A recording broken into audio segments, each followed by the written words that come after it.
Anna and the Apocalypse is a 2017 film directed by John McPhail and written by Alan McDonald and Ryan McHenry. It was McPhail's second feature film, and unfortunately his last of any repute.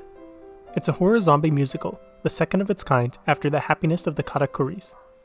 It's an extremely enjoyable time, albeit appealing to a fairly niche audience, with excellent performances, songs, and action, with the only letdown being the villain. It began life as the 2011 film Zombie Musical, a send-up of the then incredibly popular High School Musical. It shares a few similar sequences and the general plot outline of Anna, with teenage musical drama meeting up with the zombie apocalypse. Despite its low budget, it will go on to receive critical acclaim, including winning an award at the British Academy Scotland New Talent Awards, as well as being nominated for 2 others. Producers were interested, and McHenry was chosen to direct and write. He finished the first draft of the script with McDonald in a fairly exhaustive process, each finishing a scene before passing it to the other for a rework, and then having long sessions into the night discussing it. Unfortunately, in 2013, McHenry was diagnosed with a form of bone cancer, and development was halted. It continued off and on during his treatment, but he unfortunately passed away in 2015, leaving the project in limbo. A year later, it would be resurrected with McPhail directing. He expressed trepidation coming into an existing team, but brought his own love of horror and the concept, adding some new life to the ideas. He was not initially a fan of musicals, but while doing research of the film, he watched West Side Story and fell in love with it. Filming occurred in northern Scotland during the depths of winter, which meant many of the English cast had difficulties adapting to the freezing temperatures. Overall, the cast and crew seemed to have a positive impression of the filming, and despite relatively limited budget and time, they were able to shoot exactly the film they wanted.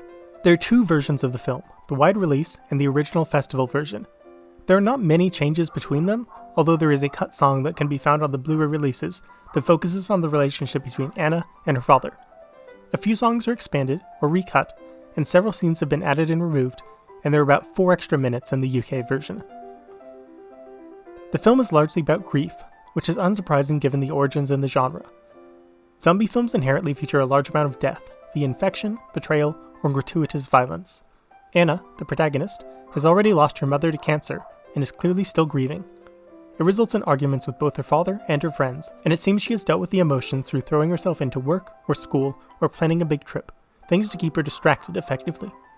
The zombies bring these problems into the forefront, and require her to confront the things that she has been running from. For McDonald, these themes were a form of therapy, dealing with the loss of his friend and collaborator. Anna is not the only one to lose people, however, as one of the more interesting cases is Nick.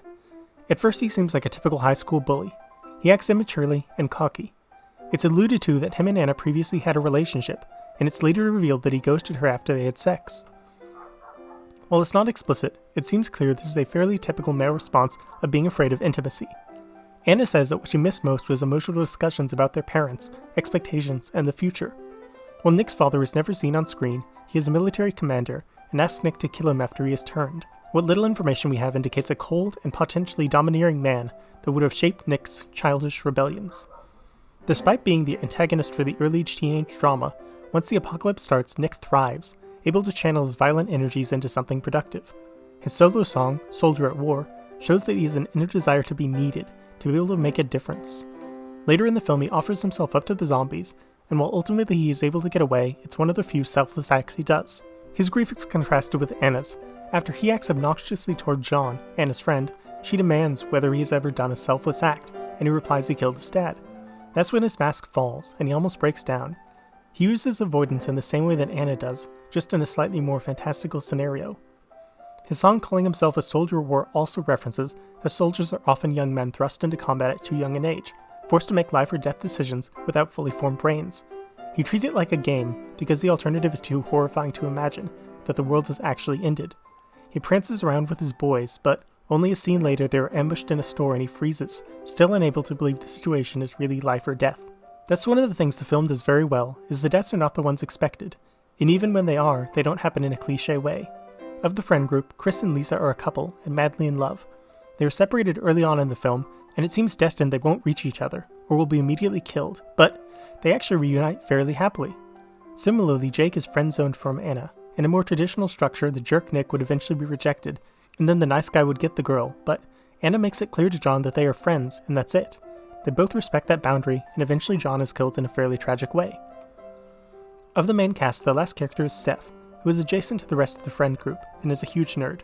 She's played by the choreographer, which is an impressive double role, and she's excellent in this. She's also gay, and while the film is only about a decade ago, that kind of casual representation was still fairly rare. She also survives to the end of the film, subverting a common trope in a film with a huge body count. The weakest character is the principal, Mr. Savage, played by Paul Kaye of Game of Thrones fame. He's the ratty principal of the school, and ends up getting a number of other characters killed due to general misandry. There's a final fight scene between Anna and him, and ultimately he's eaten by zombies, but he's basically just a psychopath from Dead Rising, tangential to the main emotional beats. It feels like he should have been the starting gun rather than a recurring note. Almost all of the musical numbers are memorable, and well sung by the relatively young cast. Hollywood Ending has been stuck in my head since I first saw the film, but others like Soldier at War and Breakaway are extremely catchy. The standout visual section is Turning My Life Around, which is heavily inspired by Shaun of the Dead, but turned up to 11, as both the teen characters dance around obliviously while wearing earphones, which is a bit of a meta-commentary on musicals. One of the other central themes of the film is highlighted in human voice, where the main characters sing about the isolation caused by modern-day society. Zombies have been used as a number of different metaphors, from commercialism to Bush-era politics to conformity, but here it's certainly used as a jumping-off point for screens and the increasing focus on social media, including explicitly evacuation selfies. The dialogue aside from the musicals is also very good. It comes off very real to the teenage experience, with most of the actors being in the 18 to 20 range. They were able to offer suggestions about specific phrases or wording. While some of it does come across very much of its time, overall it's quite good. Unlike most Hollywood productions, the ages are also fairly close. Overall, the film is a love letter to zombie cinema, while still offering an incredibly unique experience.